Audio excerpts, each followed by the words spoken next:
Being a student in 2020 was awful for a multitude of reasons, but it did give rise to one of the greatest pandemic-era activities of all time: playing video games while also being in school.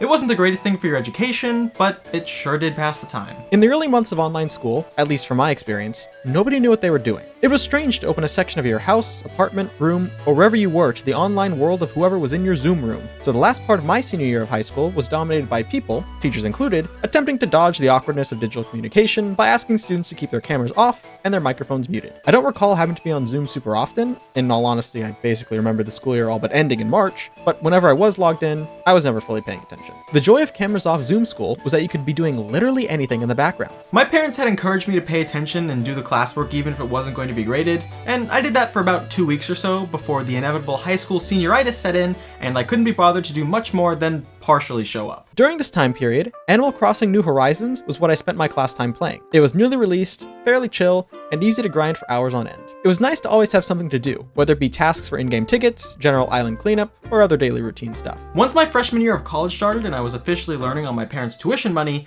I definitely felt the need to pay attention a little bit more.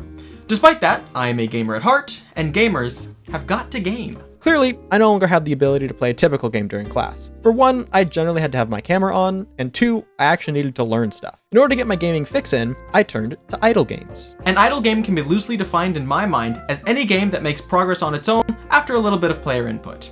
I think the best way to illustrate this is with an example. Cookie Clicker was created in 2013, but I first found it a year later in 2014. The game is super simple, but incredibly addicting. To start, you just do what the game's title says. You click the cookie. Each click grants you one cookie, and after collecting a handful, you can purchase your first pointer. The pointer auto-clicks the cookie for you, thus creating automation. As you continue accumulating cookies and purchasing more methods of automating the baking process, you can rapidly expand the operation to the point that clicking is all but useless. This is a true idle game. After a little bit of effort, you just let the game run, only checking in to make a purchase or to see how far you've come. The sorts of idle games I played in school are more of a hybrid between a traditional game and an idle one. There are games that require a little bit more input than your standard idle game, but far less than a traditional game.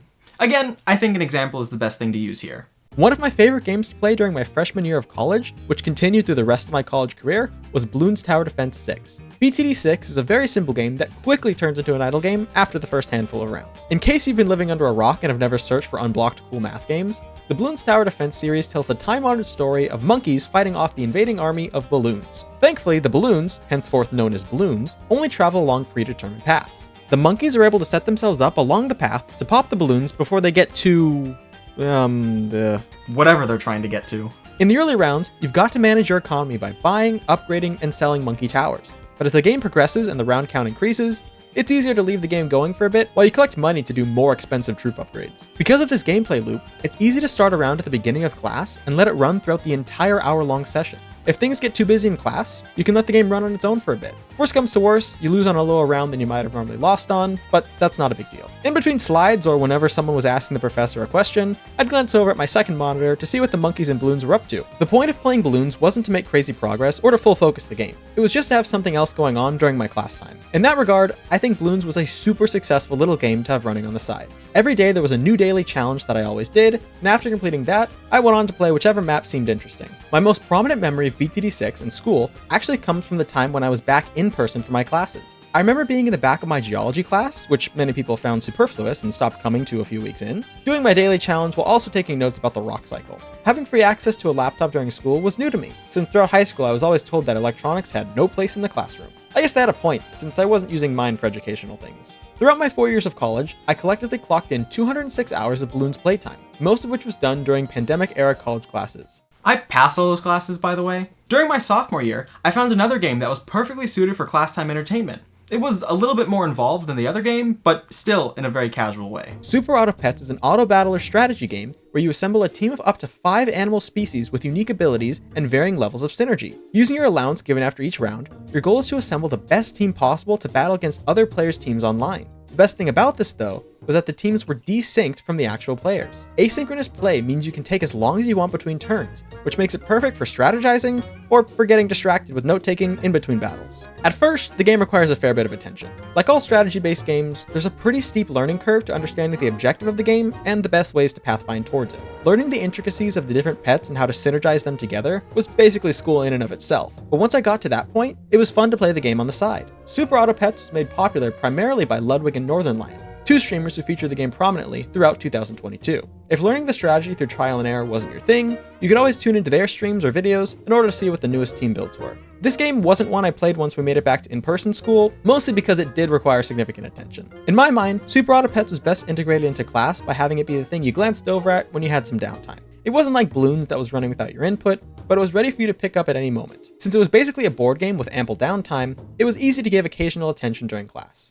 The last few games I'd like to talk about today were games that I tried to make into idle games, but couldn't find a way to. During my sophomore year, I took a politics class to fulfill a university requirement. Although that class required cameras on, I still found a way to play games on the side. My bedroom has a pretty prominent Minecraft iron sword hung on the wall, and someone spotted that, figured I was a Minecrafter, and invited me to their friend's Minecraft server. This world was massive and super well detailed. No matter what the class topic of the day was, this girl would always be logging into the server and doing some crazy building. I tried to join her a couple of times since I enjoy playing Minecraft, but it was literally impossible to do school and Minecraft at the same time. Anytime I was logged into the server during school, I was in a 1x1 hole hiding from the world, solely focusing on class. I felt like I had to clock hours into the server since I was invited, but I wasn't able to spare much time to contribute anything meaningful. It's no wonder that Minecraft didn't work as an idle game though. It's meant to be something you actively play, and if you're not working on mining, crafting, or whatever your goal is, then it won't get done. A game that probably could have worked as an idle game if I had stuck with it was old school RuneScape.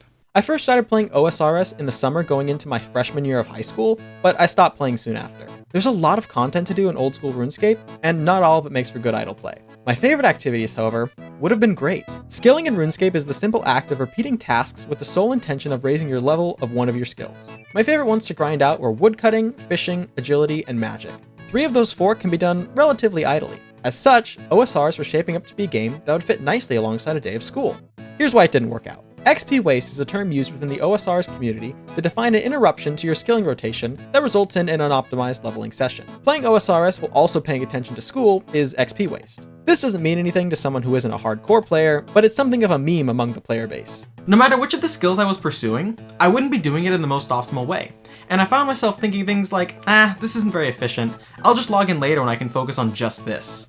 I never really logged back in. Equally as prominent of an issue, skilling is something that has to be self-motivated. Sure, there are quests that require minimum stats in order to begin, but besides that, the only reward for leveling up is seeing your skill level inch closer to 99. Without an end goal in sight, it became boring for me to run around the same 4 trees for hours on end. I never felt like I was getting anywhere doing my skilling routes. It felt like a misuse of time. Vampire Survivor was a game I played during the first 20 or so minutes of a class while the instructor was doing announcements or other fairly inconsequential content.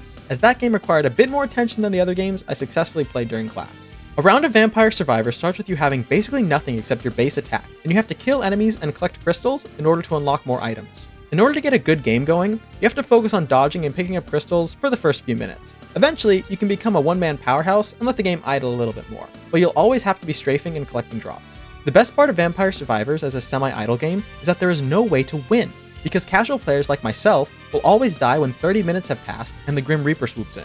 This means if your class starts ramping up sooner than you were expecting, there's nothing wrong with just calling it around early and running it down mid. Because I couldn't really take my hands off the keyboard without sacrificing my session's progress, it didn't work as a class idle game. Sure, I could have played like 3-minute increments before having to throw away my progress or jot down some notes, but that didn't appeal to me. Whenever my class started to ramp up with real content, I had to exit Vampire Survivors, and I couldn't pick it up for the rest of class.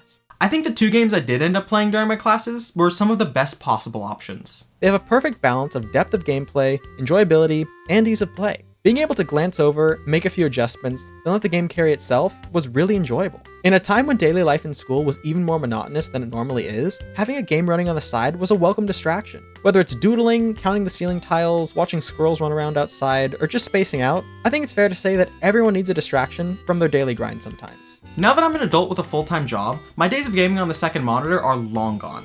Sure, I'll take a walk or look out the window or jaunt over to the kitchen to make some tea, but in general, I stay locked in for the majority of the day. After all, I have to contribute to the company, build the economy, and stay engaged in the current state of the world. That's why there's only one choice for what lives on my second monitor now. Wow, look at that debt rise.